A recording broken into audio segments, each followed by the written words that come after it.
All right, remember this calendar? Yeah, a lot of people have, I don't understand why people are questioning it, because you can make one of these yourself. This is just convenience. It had all the feast days. It had everything lined up with scripture, by the way.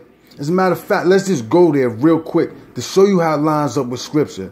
First of all, we already know that in the book of Samuel 20, right, verse 24 through 27, it clearly says that David hid himself in the field, and when the new moon was come, the king had sat him down to eat.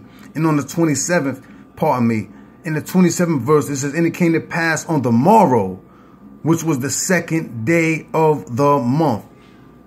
Now, that's the same thing that this calendar is showing here, but we're not even going to mess with this calendar because nobody wants to believe it. I'm going to show you that you can make your own calendar. So forget that, right? And you can make your own calendar off of just reading that scripture right there. Just reading that scripture right there, right? Look, we're going to match it up. New moon. New moon. Right? We have the 7 days of the week. 1 through 7. Right here. 1 through 7. Okay? And here's your new moon up here. That's a holy day. You don't work that day.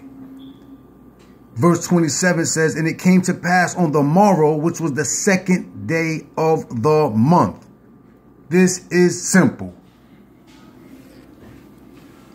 New moon, and on the second day of the month starts a work week of 7 days. Forget those numbers up there. Those are just days of the week. 7 days in a week. The new moon, holy day, no work. And the first day of a work week starts the second day of the month. Count. 3, 4, 5, 6, 7, 8th day. Okay? We've established that right now, at least from the new moon to the 8th day. Now, in this same calendar is going to be the Day of Atonement. Let's just read real quick what it says up here when it says, speak to the children of Yasha'Allah, saying that in the 7th month, on the 1st of the month, there shall be a rest day for you. And a remembrance of blowing of the horn. That's a shofar blast. But that means blowing of the horn. That's on a new moon day. The 1st day of the month. Blowing of the horn. Holy convocation. We've established that already. That's a new moon.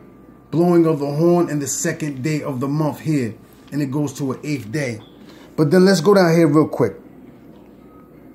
Let's go down here real quick where it says, but on the 15th day of the 7th month, when you gather in the crops of the land, you shall celebrate Yah's festival for a 7-day period. And on the 1st day is a rest day. And on the 8th day is a rest day. The 15th day of the month. Right there, which is the next holy day. Right? That's a high holy day. On the 15th day of the month. And then it says on the 8th day is another holy day. Right? On the 8th day is a day of rest. So from this 15th day, 1, 2, 3, 4, 5, 6, 7, 8th day of rest again.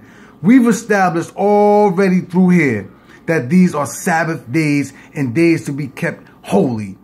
I don't even understand why we need to go any too much further, but I will.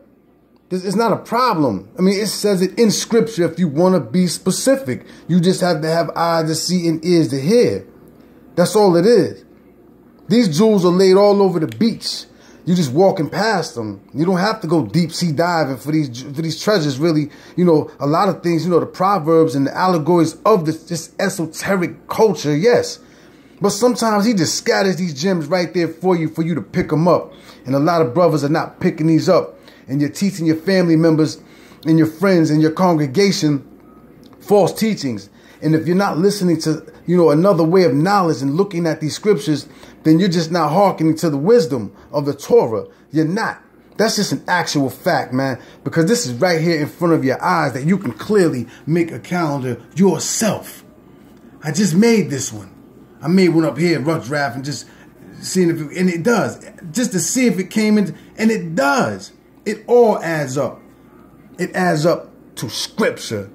It adds up to the new moon. This is a new moon. I keep apps and calendars of new moon. I do this. I try to keep this serious. You can clearly see that it says Monday, May 28th, right? But look at the true moon age at the bottom. 13.8 days.